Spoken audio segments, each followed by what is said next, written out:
Good morning and welcome to yet another MindShift Monday where we cover finances, family, and just about whatever you guys want to talk about. Again, leave a comment in that comment section below. But of course, we are going over that financial series. We're still on that. We're going to keep on that. It's a big deal, guys. And I think that we have a lot of information to give out that we want to share with our viewers. Now, today, we're going to be talking about the top 5 reasons why you need to have some kind of side business.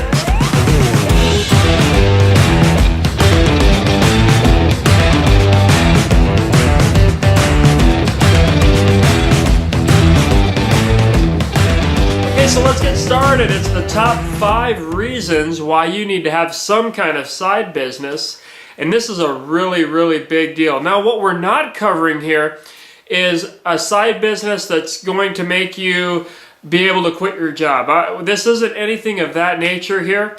It could definitely work into something of that nature, but what we're talking about here is that what we've experienced on our homestead in our life is sometimes $100, $200, $300 can make a huge difference on that monthly budget, what you can do with that. So that brings us to number 1 reason, and that is so that you can pay off that debt and you can invest. So number 1 reason, pay off debt and invest. And what that extra $100 or $200 or $300 a month with working this side business gives you is a bigger shovel to get rid of that debt. And that is huge.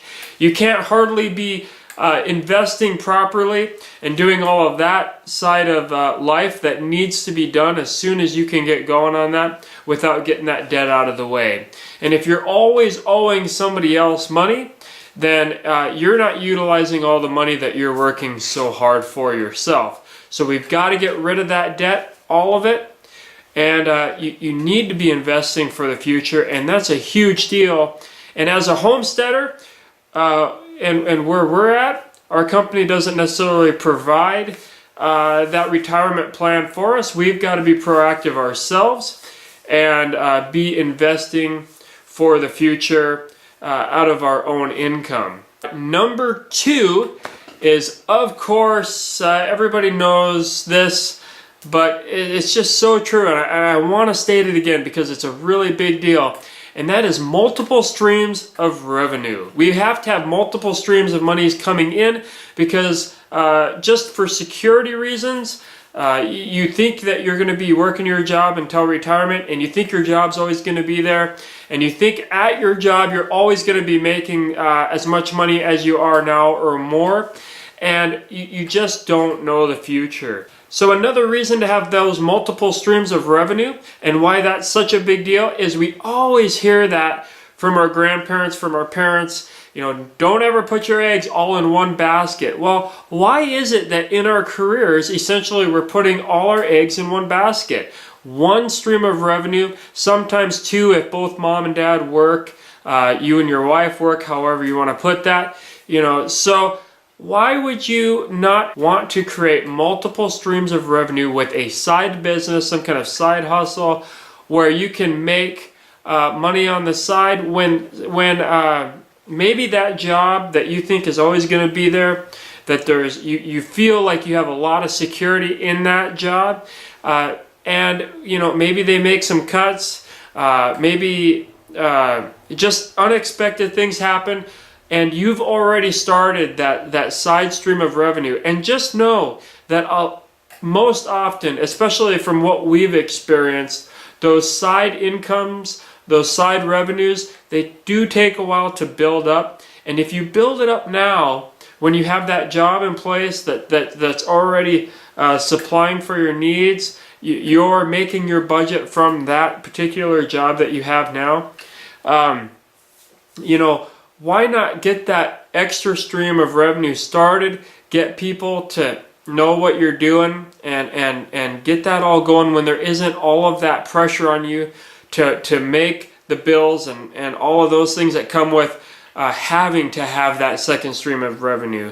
Okay, and that brings us to our 3rd point, and this is a big deal, and this is what really frees you up, because with this side income, point number 3 here, you're making a passive income. So that means that you might make that gizmo, you might make that gadget, but you're making it on your own time. And then maybe you're uploading it to, if it's an ebook or it's some kind of, video on a how-to that you're selling, or you're doing that. Maybe you're putting that online. You make it one time, you put the effort in, the hours in one time, and then you resell it over and over and over. Maybe it's a subscription based. Maybe you're making some gizmo or gadget, and you put the time in when you have that time, after the kids go to bed, whatever it takes. Maybe you're blogging after the kids go to bed, or you are making those tangible gizmos, gadgets, but you're making them on your own time. You're selling them online, and when it's out on the internet, people are seeing it, people are looking for it. Even when you're sleeping, whatever, they can buy that product, and then you can get it right out in the mail, get it to your customer right away. And so it's just always working all the time. And you're making as many gizmos, gadgets, ebooks, e-files, videos, whatever it is, and you're doing that on your own time. And so that is just a really freeing deal. And if you have, if you have some kind of family crisis where you can't go to that 8-to-5 job and you've got to take off because you need to be over here, well, maybe you can still have that income flowing in from this side business, and that is just a huge deal. Now, number 4. And sometimes people, I don't think, always think about this aspect of having that side income. But if you're working that 8-to-5 job, when tax season comes, sometimes you're finding a little bit hard of where to itemize, where to get those tax breaks. And sometimes that side income will allow you to get some extra tax breaks. This isn't really a huge one, but I think it's worth mentioning because if that site, if you're a blogger or whatever, and you're using a computer, you're using a printer, you're using just all of those type of things, those are part of your business. Those go with the business. If you've got to travel, all of those things can be part of the write-offs that go with that. And of course, you've got to act accordingly to what you can actually write off.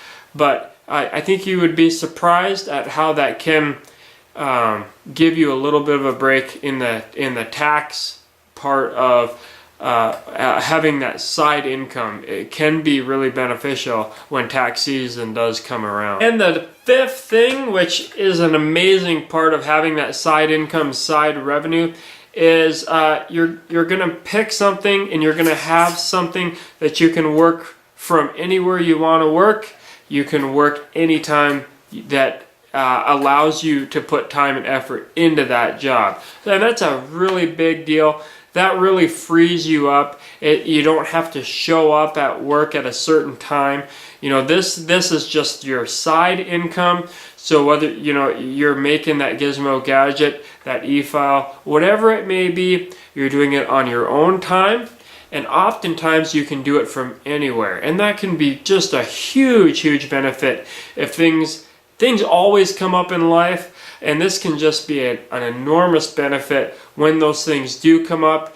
A little bit of something that you can still keep the revenue coming in, the income coming in that needs to be coming in to support your family. And you can do it from absolutely anywhere.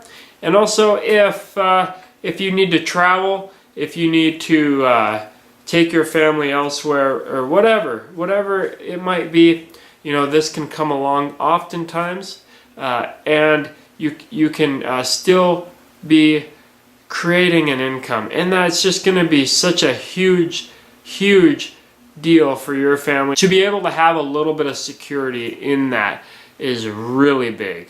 And you need to be thinking about where you are gifted. We all have our certain gifts and things that we're just really good at, and you might not be working that gift or that thing from your 8-to-5 job. You might not even have an 8-to-5 job, but anyways, you might not be working within your giftedness in that area.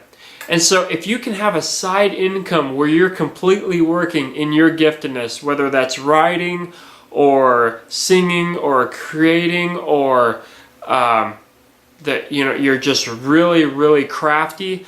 Another thing is maybe your side business is serving others in some way, giving out information, teaching others. There's just so many different avenues there in the world we live in with the technology that we have now, that you can really create a great side revenue that's easily a couple $100s a month, and that can just change your financial picture so much. So I just really would challenge you to find what you're gifted at, what you like doing, and turn that into a side revenue. It could really change your financial picture a lot. So thanks so much for watching this MindShift Monday, and I really hope that it just kind of gets those gears going, and it pumps you up to know that there's something that you can do out there that you can be passionate about doing, and that you can make an income of some kind off of that as a side income. Also, definitely come back next week, because next week we're going to have the 5 top tips for how to make that side business successful. And Bethany's going to be joining me for that one. That is just going to be so powerful for you that if you're into this and you're wanting to have that side revenue of just a couple $100s, she has got some great insight, and she's going to give her 5 top tips for how to make that side revenue just a really great success and in a really small amount of time. So make sure to check next week out. Thanks so much for joining us for this MindShift Monday, and we'll see you again next week.